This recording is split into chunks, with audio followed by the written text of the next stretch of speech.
to Hotel Bar Sessions, the podcast where three philosophers sit down at the end of a long conference day to chop it up at the hotel bar, which, as we all know, is where the real philosophy happens. Welcome back, listeners, to another episode of Hotel Bar Sessions. I am Charles Peterson, and I'm sitting here with my two magnificent co-drinkers, Dr. Liam Johnson and Dr. Richard Lee. So let's get some orders in. Lee, what are you having? Today I am going to have a scotch with one ice cube. Like Rick, I've bought into the whiskey industrial complex. I do believe that the touch of water opens up the taste. So yeah, that's what I'm going to have. So this week I am raving about end of the year lists. You know, I used to do extended end of the year lists on my blog every year, and I stopped doing it. But this is the time of year when people start putting those out. They're always really exciting. I like the retrospective looks on music, film, cultural events, politics, etc. So I'm really excited about seeing all of those. I am ranting, and this is a complicated rant, but I'm going to say I am ranting about academic crowdsourcing. Let me just say that I do love academic Twitter. I love academics on the internet, but there is a not insignificant portion of academic Twitter and academic Facebook that crowdsources their goddamn homework for all the rest of us to do. And it drives me crazy. I do actually love seeing other people's syllabi. And that is the great thing about academic internet right now, is that you can see all these things, but there are these people, and you know who you are, and we know who you are, that every single time you're teaching a new course, you're like, hey, send me your syllabi on 19th century philosophy. And I'm like, do your damn homework. Right. That's right up there with, what books would you use for this? It's like, what? Right. Get up off your lazy ass.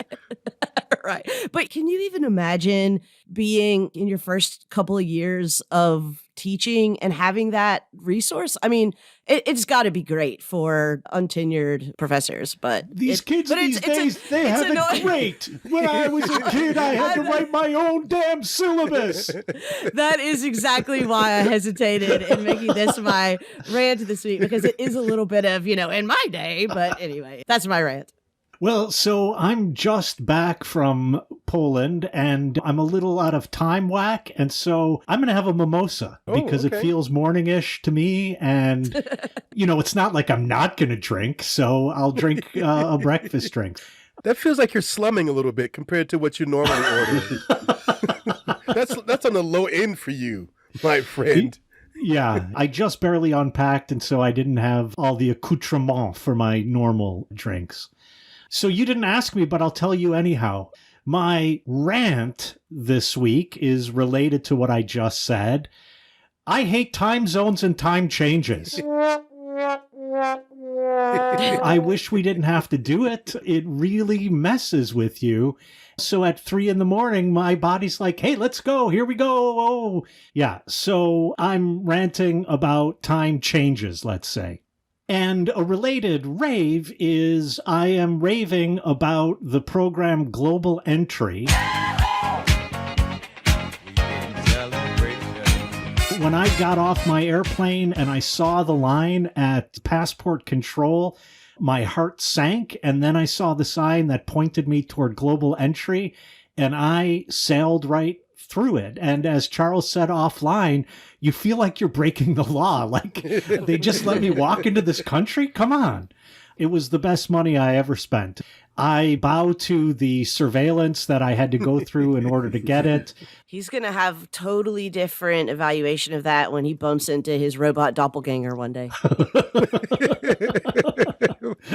Says Lee's robot doppelganger. Right. So what about you, Charles? What are you drinking and what are you raving and ranting about? I have run into a weird anachronistic criminal. I know someone who runs rum from Canada. Oh. And so they have been bringing me back bottles of Havana Club dark rum. Nice. Ooh. So I would say it is the greatest rum on the planet, but because I have in-laws from Barbados, I am heavily policed in terms of my rum appreciation. So I have to stick with Mount Gay being the greatest rum on the planet, but I'm going to have a very nice 3 or 4 fingers of Havana Club dark rum with a splash of eggnog for the season. This week's rant is having had to go through the oppressive pressure of thinking about and then finally buying Christmas gifts. It's just really wearing to, I don't know, pay attention to the people in your life that you love and think about what they may want, think about what make them happy. I mean, I'm trying to spend my consciousness thinking about myself, and now once a year, someone intrudes upon my inner thoughts. So that bullshit, that's my rant. Christmas shopping for others. Merry Christmas, Mr. Potter. That's right. Oh my God. My rave is thinking back on the tremendous displays of humanity and kindness and support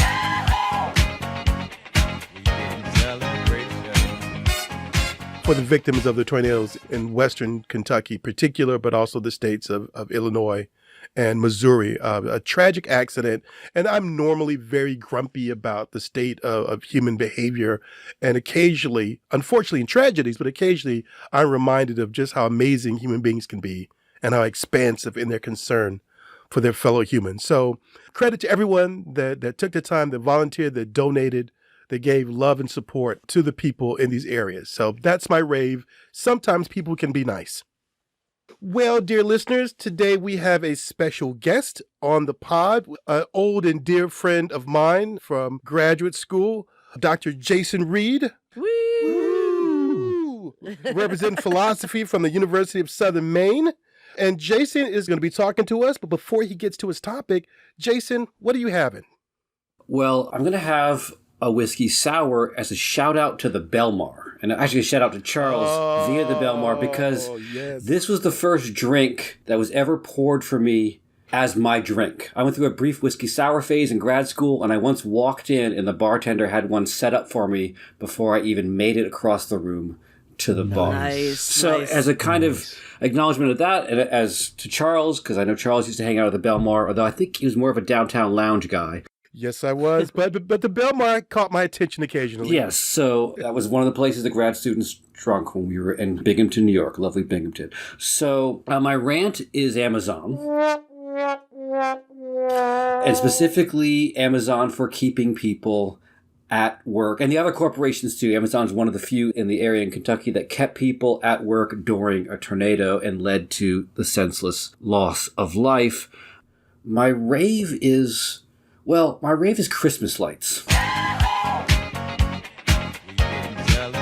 Because it gets very dark here in Maine, right around 4 o'clock now, and we're not even at the solstice yet.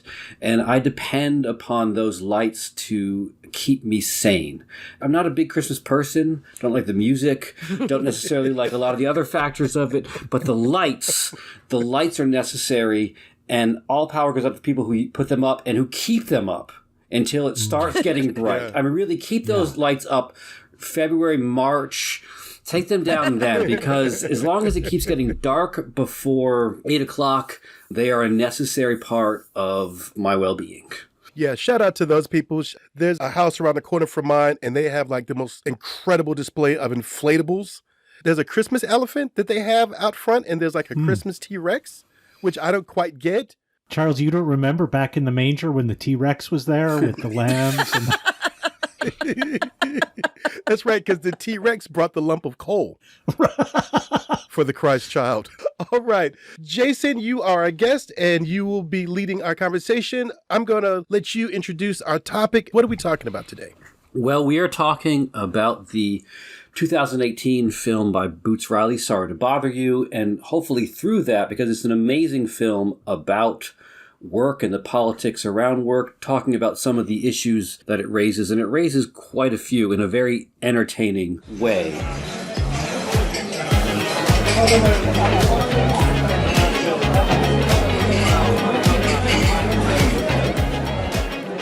start out, we can just talk about the way the film opens with this very striking opening scene of a job interview in which we meet the main character, Cassius Green, played by Keith Stanfield, who it turns out is sort of fibbing his way through this job interview. He has brought in fabricated credentials and even some trophies. And the punchline of this is that when it's found out, because it turns out he's interviewing to someone who was a manager at the bank he claims to have job experience, this does not torpedo his interview at all.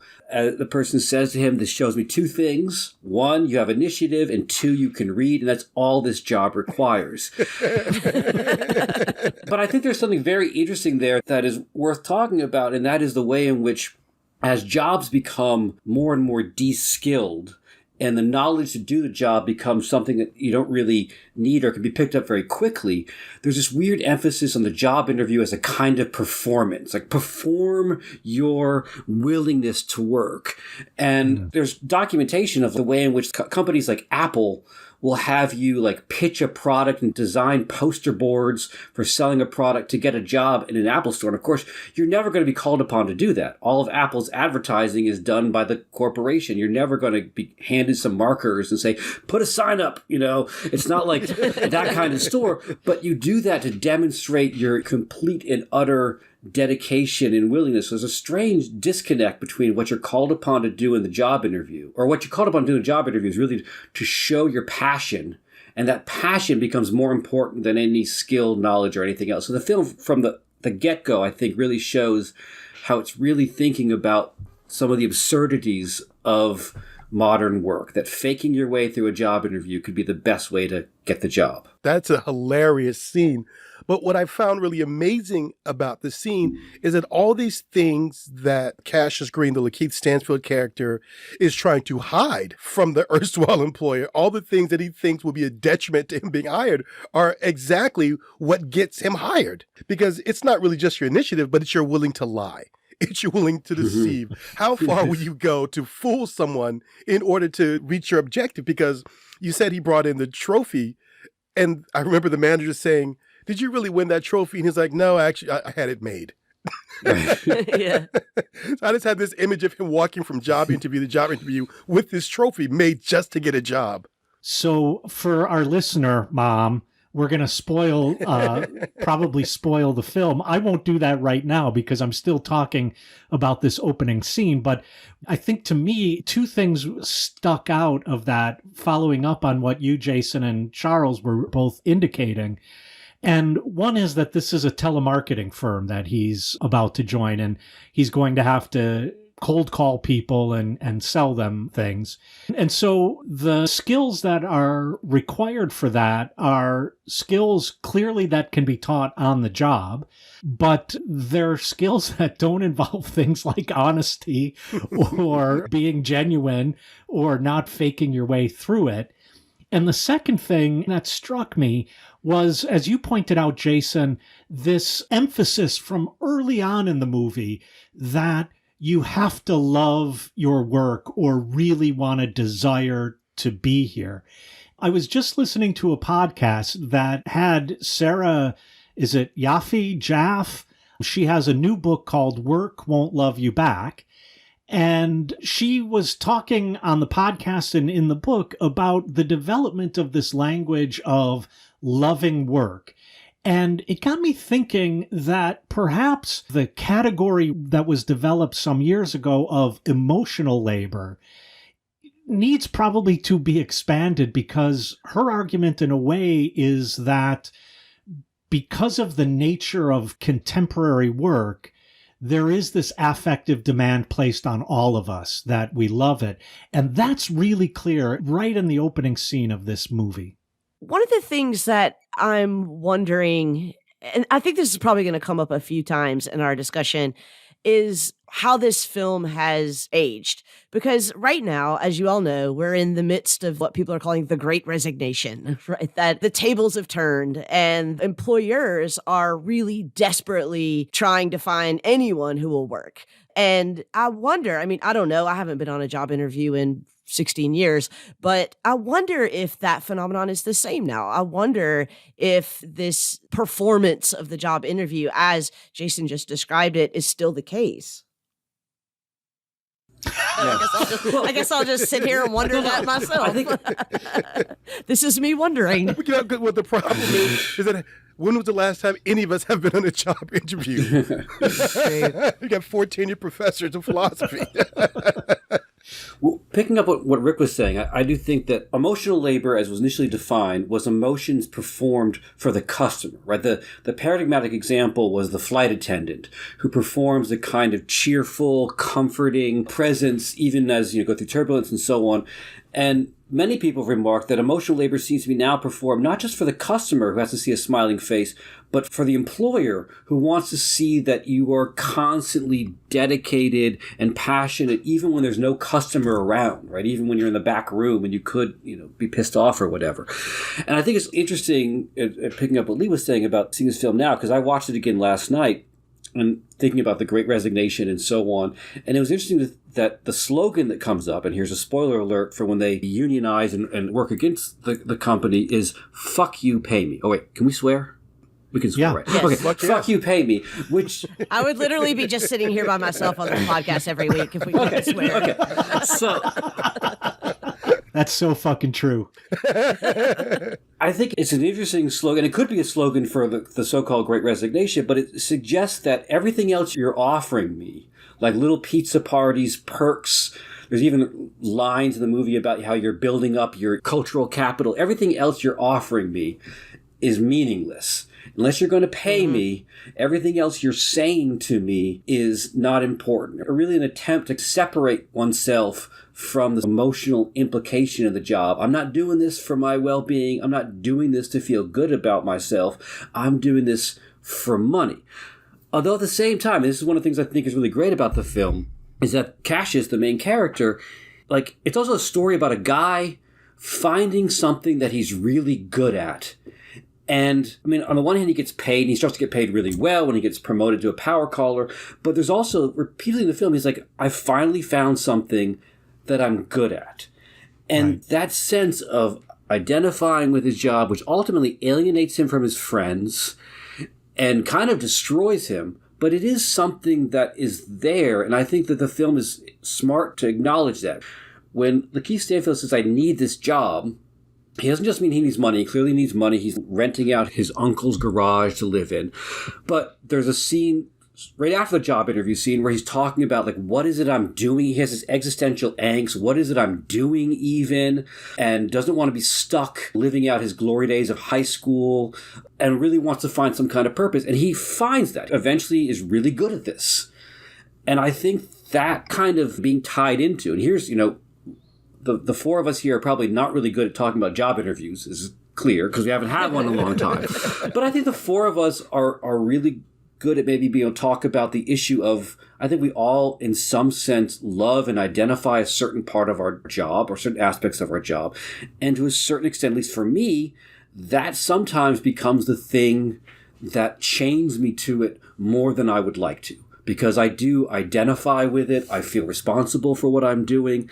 And to go back to Sarah Jaffe's book, she talks about various careers, teachers being one of them, but also nurses, people in the nonprofit sector who are worked to death through their own passion.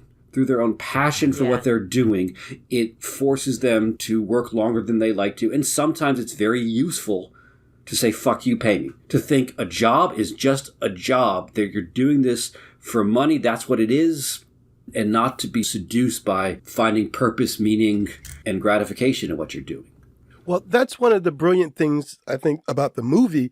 It shows you the extremes in terms of relationships to labor. So you have the masses of cold callers in the office and, they're unionizing, fuck you, pay me. They're very observant of the degraded conditions of the office. You have to pay for a cup of coffee, all of these things. But at the same time, Cassius Green, Lakeith Stanfield's character, finds this ideal. He begins to find himself. He begins to realize what a real talent is and is able to invest and, in his own eyes, become a better person.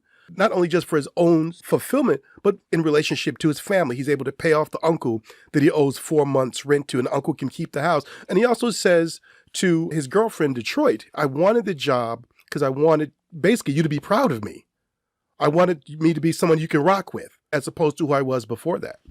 Two quick things. One, just to back on the job interviews really quickly, which is that even though none of us have been in a job interview in quite a long time, we write recommendation letters every year. And so we are in the interview in a way. And it occurs to me that even now I write recommendation letters with that same performance in mind, sort of co-performing with the student, right? That same kind of ethos. Or even pre-performing. Yeah, right. But the second thing that I wanted to say is, and Jason Reed has a book coming out on work, and so I'm going to ask him something that I'm pretty sure is a part of that book, because I read the introduction that you posted on your blog. But one of the things that you talked about there is how this ideology of work, where the workers feel alienated, feel exploited, feel humiliated and exhausted and all of those things, leaves out the fact that at the level of lived experience, work has a lot of different valences, that it is a source of the feeling of accomplishment, of pride. And you used that to show how the separation between, to use the old Marxian language, the ideological superstructure and the base of lived experience is not quite as cleanly separated as we sometimes like to think. I was wondering if you could just say a little bit more about that, because it does seem that in this opening scene, we're seeing that.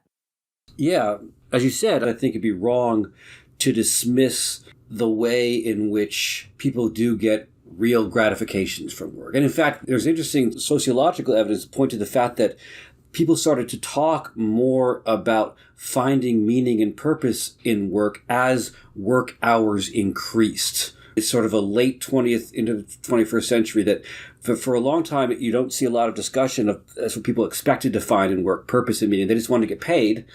And this sense of increased purpose and meaning in work, I think, is in some sense an effect of this is the only social existence you have. The people you talk to at work are the only people you get to talk to, because the rest of the time you're too exhausted. And of course, it's going to be a place of meaning. So I think the intertwining of what I would consider to be some level of identification or some level of value from work and alienation. They're not like two separate things. They're not like there are some workers who are alienated, even though there are some incredibly horrendous working conditions out there, and then there are those who identify with the work. I think that those two things coexist at the same time, and that's what makes it difficult to pull them apart, because there are aspects of pleasure, gratification, of enjoying the people you spend time with, enjoying the sense of being able to do something and affect the world and transform the world. But that coexists with the alienation and the separation from your ability to act. In the film, I think this is illustrated quite brilliantly with the white voice. That Cassius Green's success is given by he's overdubbed. I believe it's David Cross's voice. He's overdubbed. And the overdubbing of this different voice begins to creep into his social life, too. He finds himself speaking in that voice to his fiancée, to his friends, when he doesn't mean to. And it suggests an interesting transformation of alienation in the sense that when your job is emotional labor, relating to other people, what does it mean to be alienated from that? I mean, if your job was to say, go into a place and make cars all day, you could totally understand why at the end of the day, you'd want nothing to do with making cars or the kind of machinery you have to interact with. But if your job is talking to people and interacting with people and figuring out ways of expressing yourself that work for the company, well, when you're alienated from that aspect of who you are, like, how do you walk away from that, or how do you separate yourself from that? You know, I teach a class on work, and we cover emotional labor. And one of the things I say to my students is, because a lot of my students, you know, they work in the service industry, because Portland, Maine's a tourism town with lots of food and so on, is what do you do at the end of the day of service work, of being emotional, being friendly, supportive, and so on? And a lot of people say, I just want to be away from people. I don't know how to interact at the end of a day of working, because I'm both turned on and I'm also kind of frustrated and alienated and tired of dealing with people. I have a cousin who is a carpenter, and he is an incredible cabinet maker and furniture maker. He made, in fact, my dining room table. But when he goes to his job, he's not fine crafting, molding on a custom-made cabinet.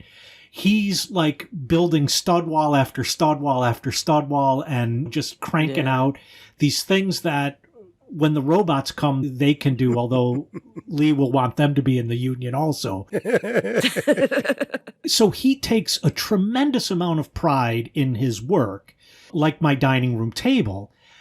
I think he's not going to do a shitty job when he's at his job, but he doesn't walk away thinking, man, that was a beautiful wall I just did. I mean, there are small moments where there's a problem that arises, and because of his more than 30 years in as a union carpenter by now, certainly when he can solve a problem, he is sort of proud of that kind of work.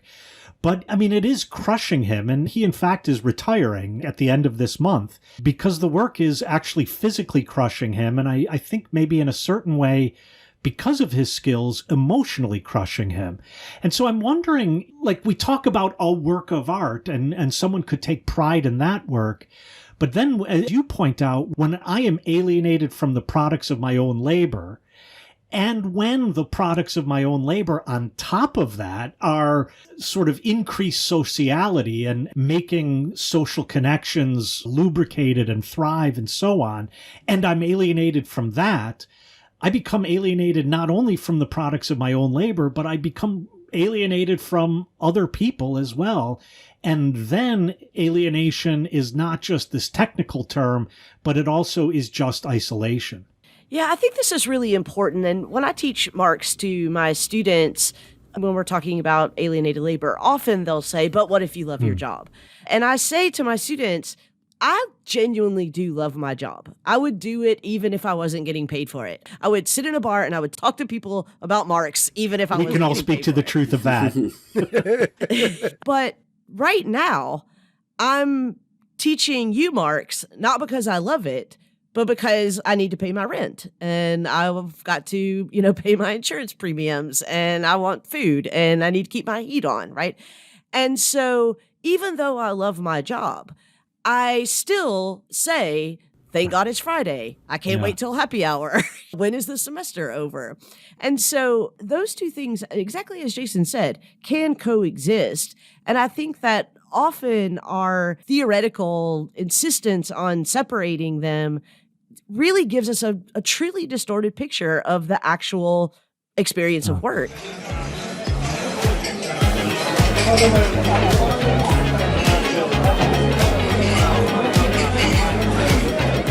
Hey listeners, before we have too many drinks and it slips my mind, if you can't catch us at the Hotel Bar, you can catch us on Twitter at Hotel Bar Podcast. You can also follow our HBS hosts individually on Twitter to catch their off-air thoughts. You can follow Charles at C_F Peterson. And Peterson is with an O, not an E. O, not an E. Rick is at Rick Lee Philos. That's Rick Lee with two E's and Philo spelled like half of the word philosophy. And Lee is at Dr. Lee M. Johnson. The doctor's abbreviated, and Lee spelled Leigh. Now, back to our conversation.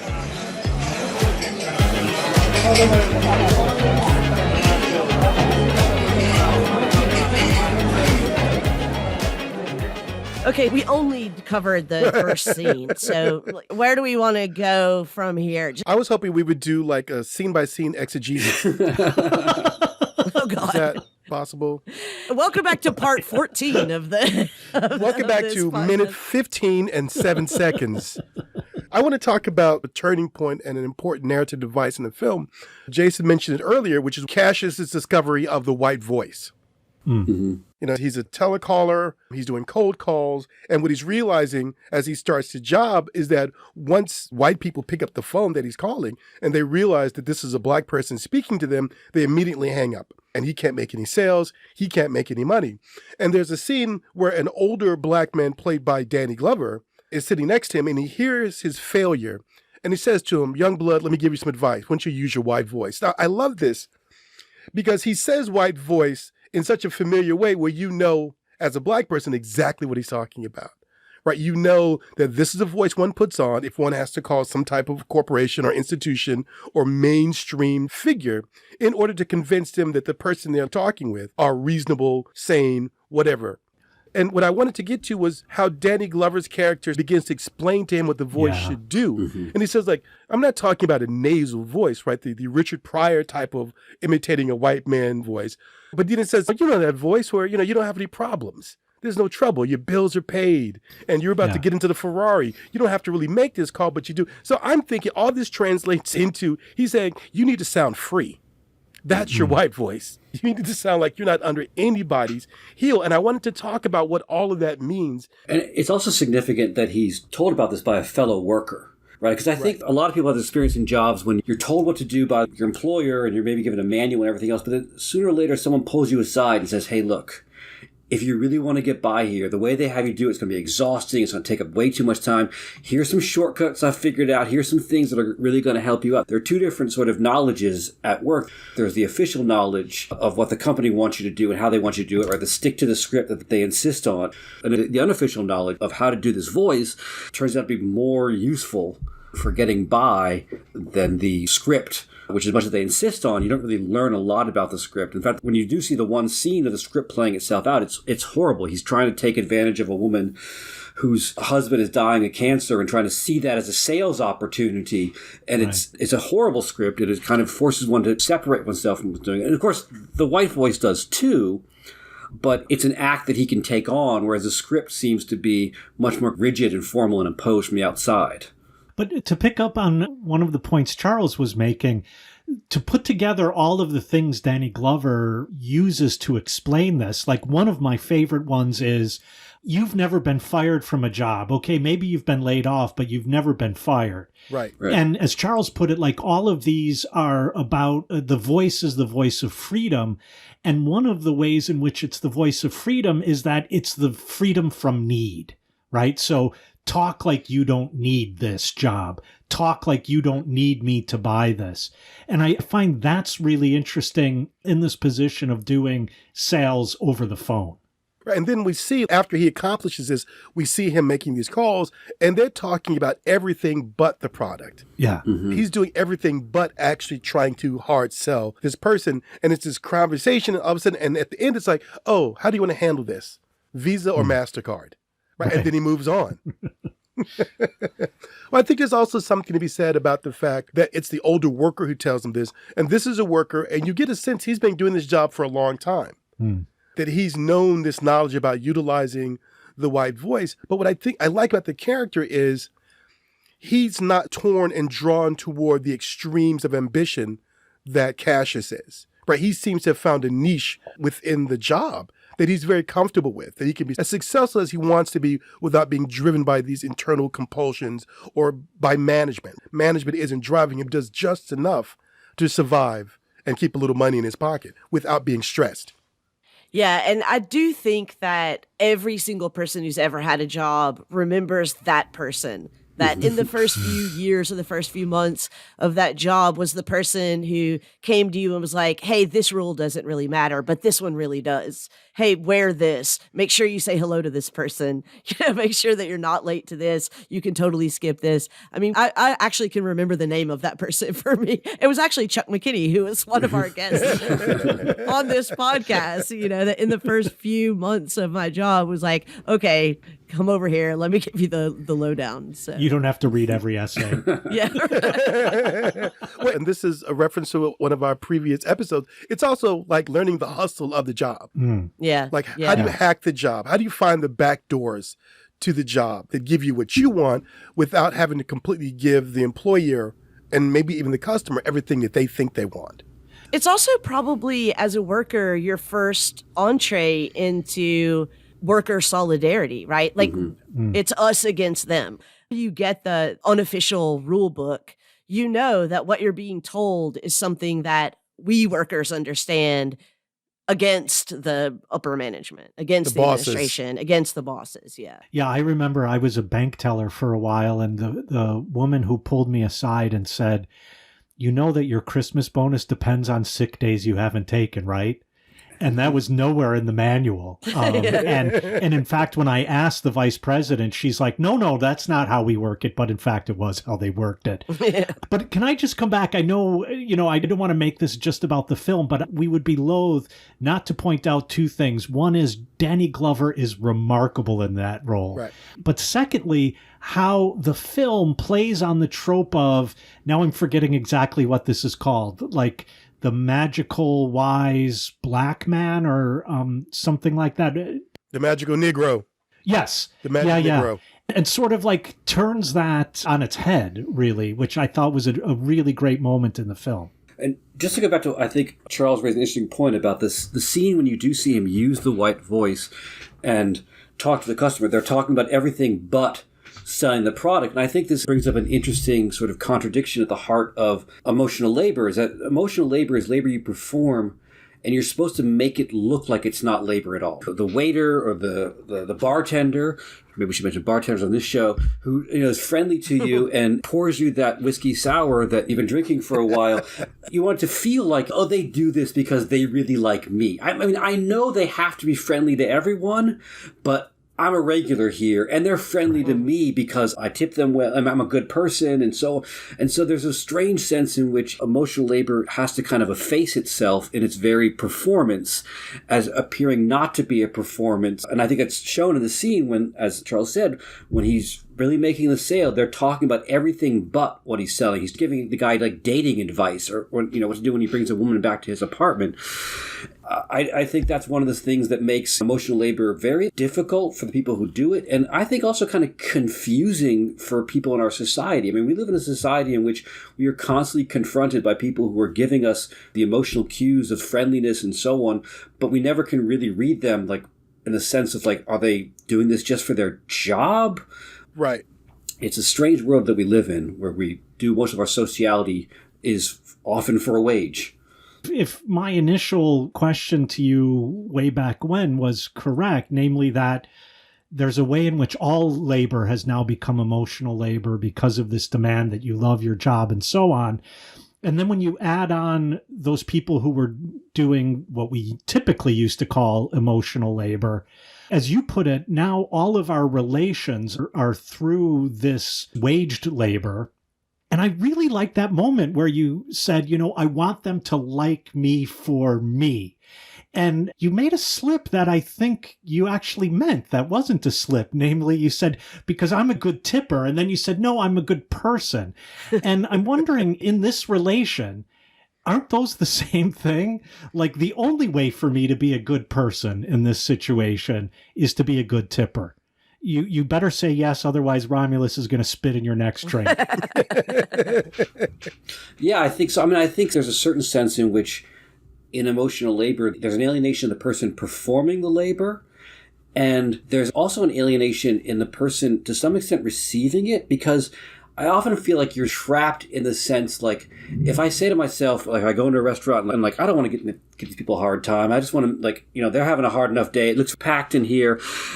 I don't want to make anyone's day worse, but there's very little you can do. You can, like, stack your plates, but there's very little you can do as a quote-unquote human interaction to help them with their day. The best you can do is give them a good tip and get out there quickly. There's a certain sense in which the very fact of social life, of connecting to another person, seeing their needs, trying to respond to them, is in some sense separated by the fact that it exists as a work and exists through the wage relation.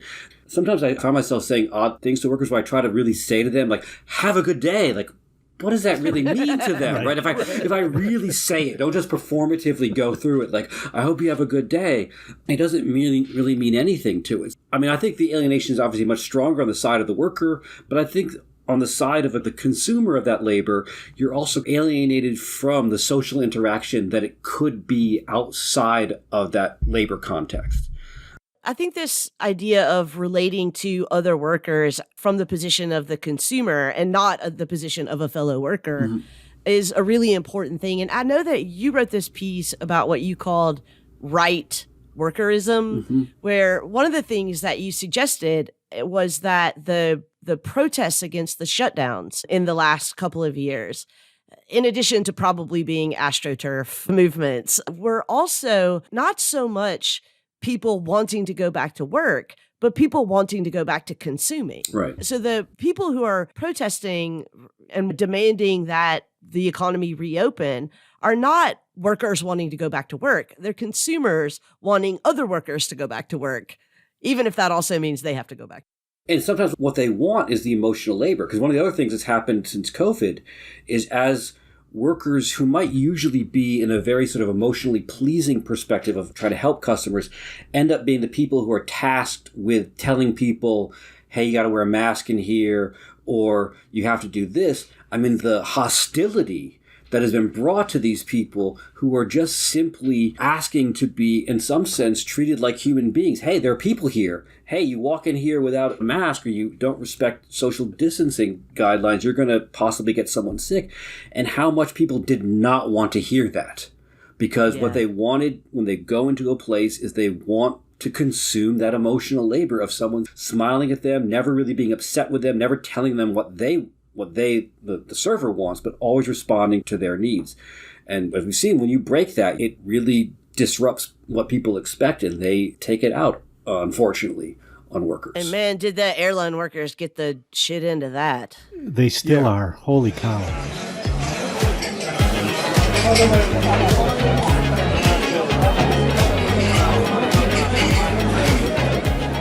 Hey, we couldn't hear you while you were shouting into your headphones.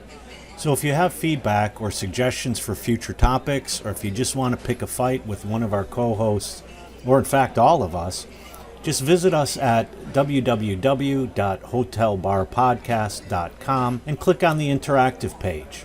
We're there often to solicit listeners' feedback on past episodes and contributions for upcoming episodes.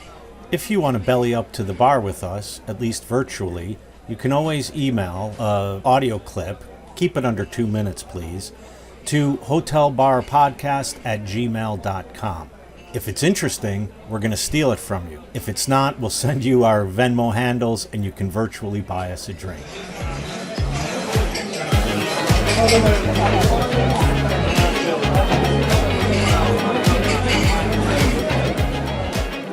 So, listeners, if you haven't seen this film and you don't want spoilers, now may be a good time to pause, go see the film, and then come back.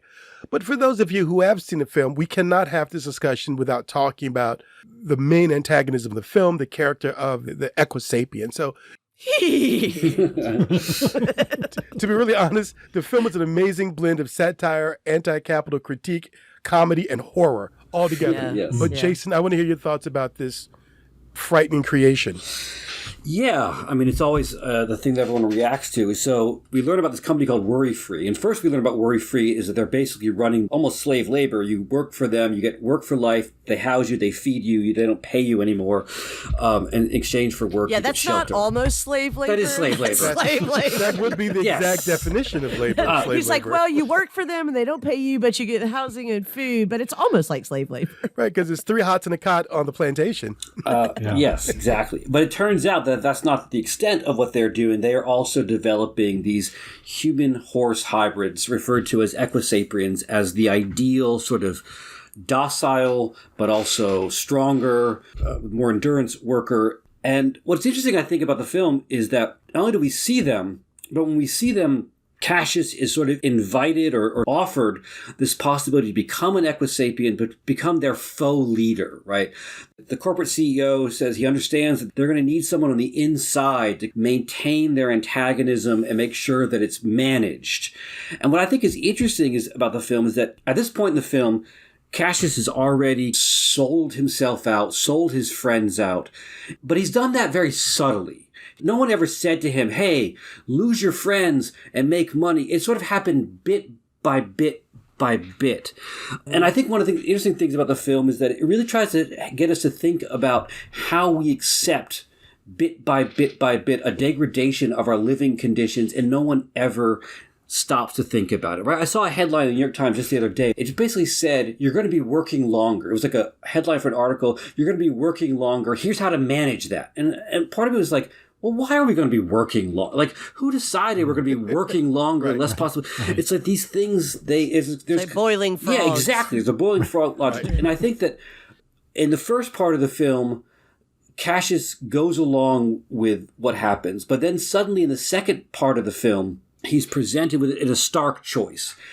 And I think one of the interesting things about that is the film really uses the what the hell moment with Equisapiens to get you to think about what you'd been accepting up until that point. Because up until that point, you kind of watch Cassius go up the corporate ladder, losing his friends, losing a sense of who he is, losing his own voice. And now he's being offered it again, but in such stark terms that of course he's going to say no.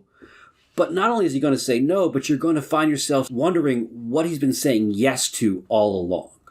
And so I think one of the things that the film is brilliant about using this very over-the-top, surreal image, sort of sci-fi image, not only just show us a dark future, but to get us to recognize that we're, in some sense, already living in that dark future. That, to some extent, the Equisapiens are already here, and they are us. Because we have all accepted working longer, accepting worse conditions, and protesting less. It just happens so slowly that we, look in the mirror and we don't recognize ourselves with our new horse face. We don't really remember how that happened. Right. What's interesting about that, Jason, is that up until that turn, which I think does, at least in my viewing, came as a surprise, but I think does force you back on the earlier, smaller moves that were leading up to this. And people have been saying Cassius sold out, but the way all of that is presented to him is the way in which labor is always presented in capitalism, namely as free labor, quote unquote. We are all individual contractors, and we should make the best contract we have. So the first move he makes in this process of selling out, when he becomes a power caller, one of the ways that they convince him to do this is by saying, you're not going to be down on this floor. They're not going to know about this. You're going to be upstairs. And so you're an independent contractor, and you don't need to worry about worker solidarity anymore. And I find that that idea is what allows all of these saying yeses to build up to something like the Equisapien. The thing that I really loved about the Equisapien is that it was the first time, because let's be honest, this is a weird film.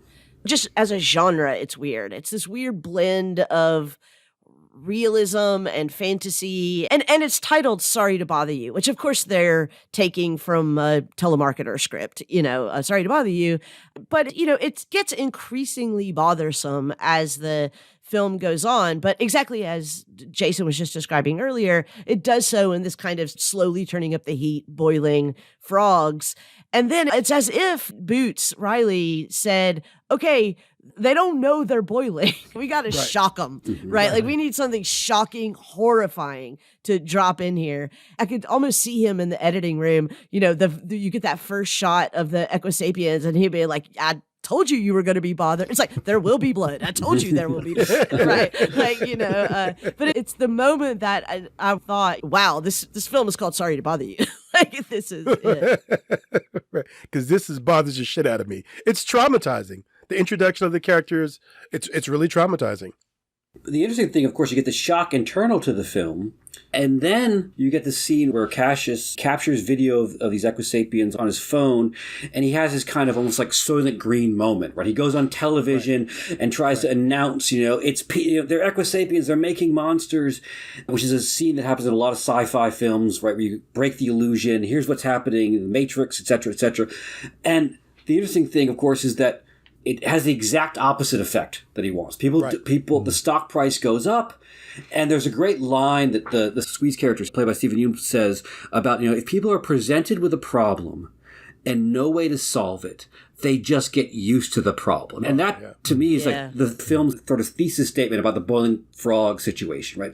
If you're presented with something, we're going to have to work more hours now with no solution to it. We just work more hours now. I'm going to have to supplement my income and my regular job with driving an Uber or doing something else on the side. I guess that's what I'm going to have to do, right? That is the logic that capital uses, is that the problem without a solution just becomes something we get accustomed to. And we're very good. I mean, we're the real malleable thing here, not the genetic code that turns humans into half horses. We're really good at getting used to a lot of bad shit in terms of working longer hours and so on and so forth. And that's, to some extent, I think what the film is saying about how capital works. I completely agree with you. And I think that we have gotten so accustomed to seeing the worker alienated, exploited, exhausted, humiliated, depersonalized. And what this film does is say, but now let me force you to see the worker as grotesque. And at a kind of visceral, affective level, that's more than just a bother. Lee, is what you're saying, because I agree with this, is that alienation, the conditions under which the worker has always been working, was always, in fact, grotesque. Right. Now let me show you. Yeah.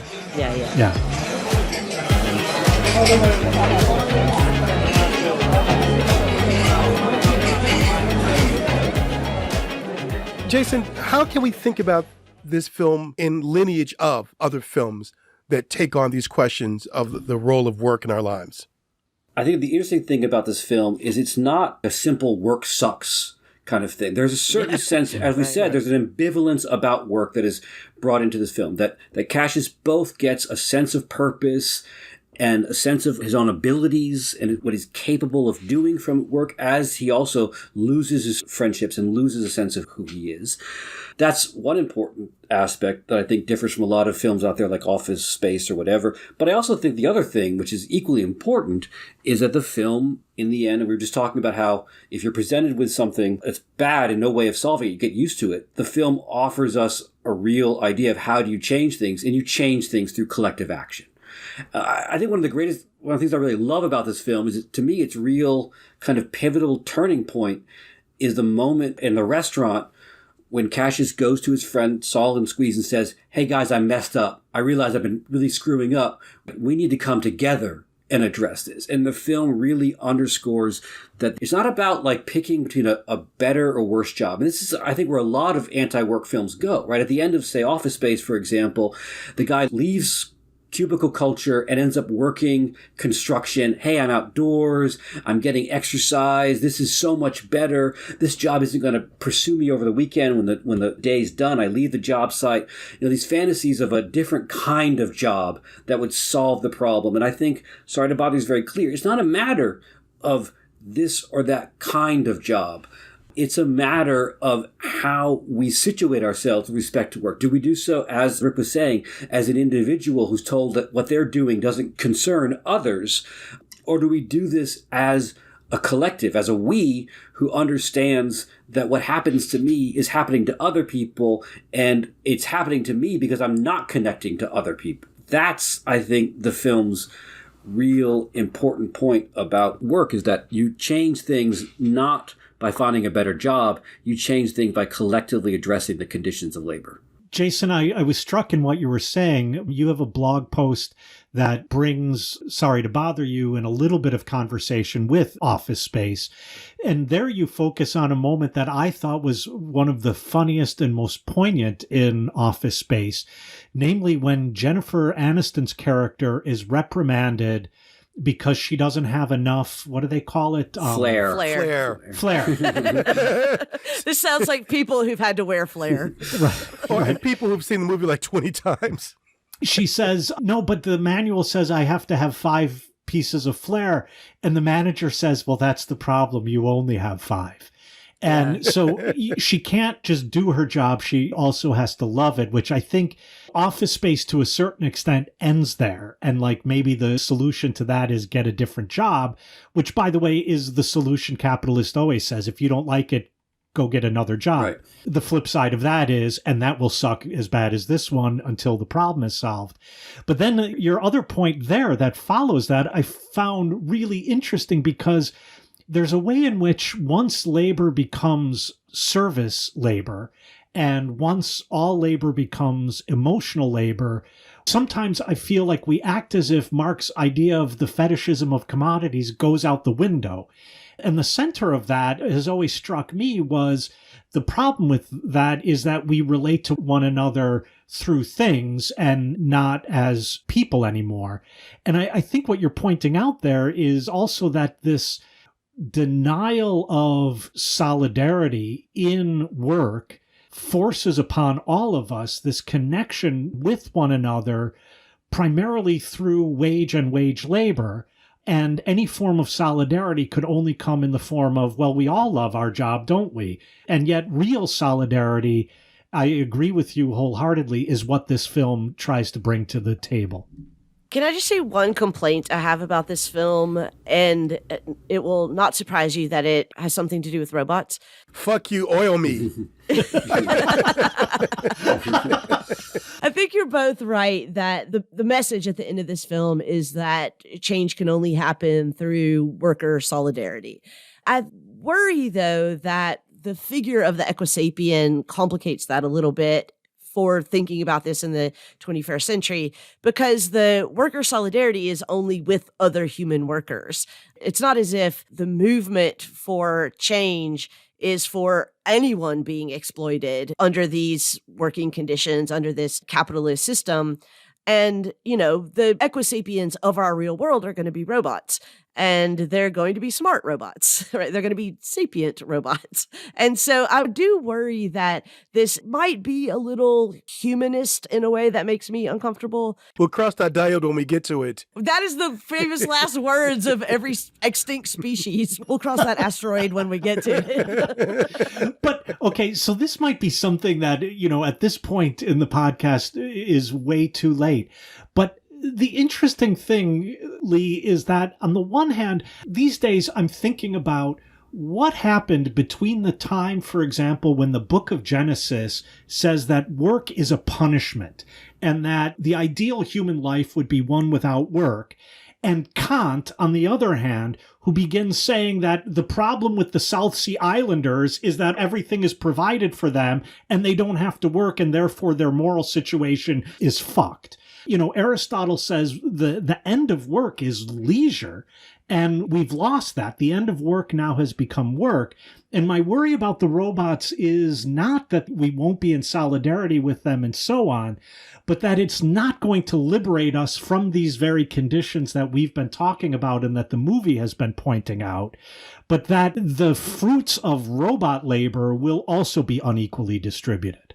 Yeah, no, I think that all of that is true. I think just going back to Jason's idea that the ideology of work that we have now has made work as a punishment also work as a reward, right? Work as a sort of satisfaction. So, for example, when do you feel rewarded or satisfied or accomplished in your work? When it's hard, when it's punishing, right? Like not when it's easy, not when you're just, when I'm sitting at the bar telling some drunkard next to me about Marx and they learn something. You could use my name, Lee.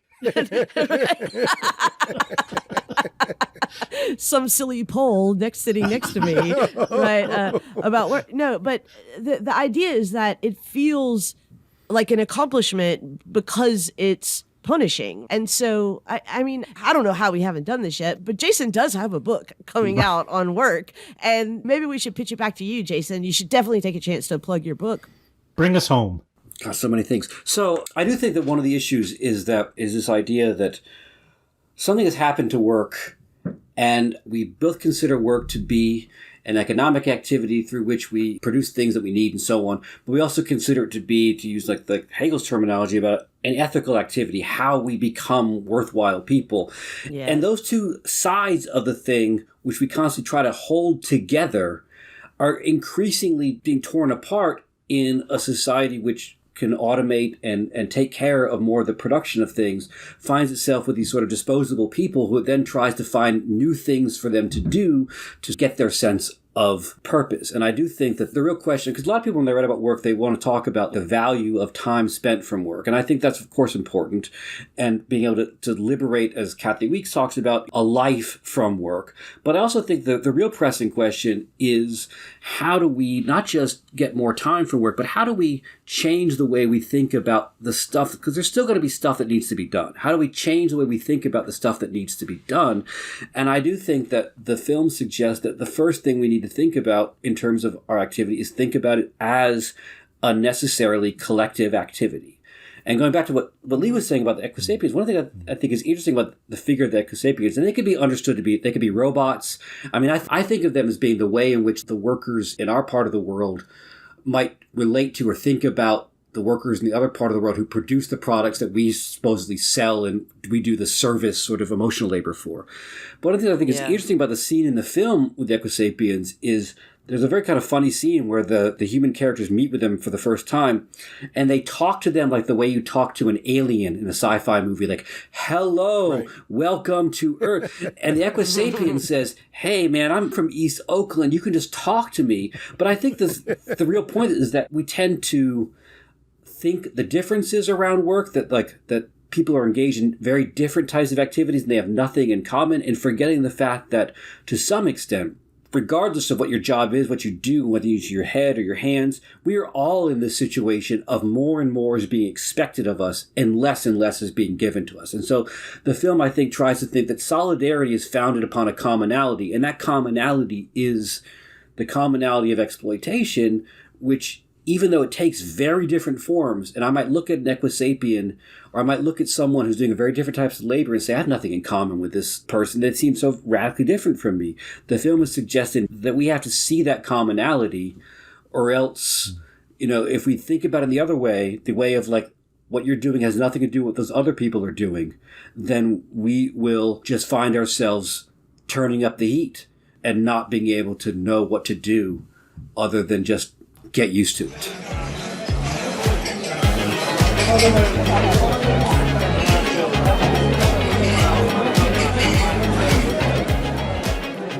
Well, it looks like someone's been taking our critiques of labor very seriously, because Rami just said, fuck you, pay me. Right.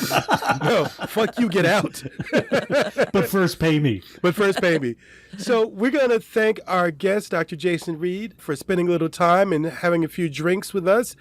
Any final thoughts before we take off? Thanks a lot for having me. This has been great. I mean, I listen to the show and I'm always trying to get my word in when I'm listening, but you guys don't seem to hear me. So I'm glad to be on the show when you actually seem to listen to me for once.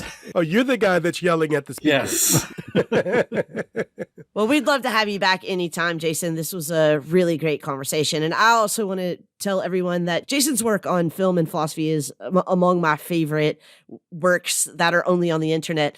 So I really want to point everyone to his blog. It's called unemployednegativity.com. Right? Yeah, unemployednegativity.com. Right. Thanks. And I will also then plug Jason's Twitter feed is, outside of my friends and co-hosts, the only Twitter feed I follow, and it never makes me feel bad about myself. So he's one of the few draws for me to social media. Wow, thanks. All right, guys, it's been great. Yep. Thanks so much. A luta continua. That's right. Struggle continues. Take care, everyone.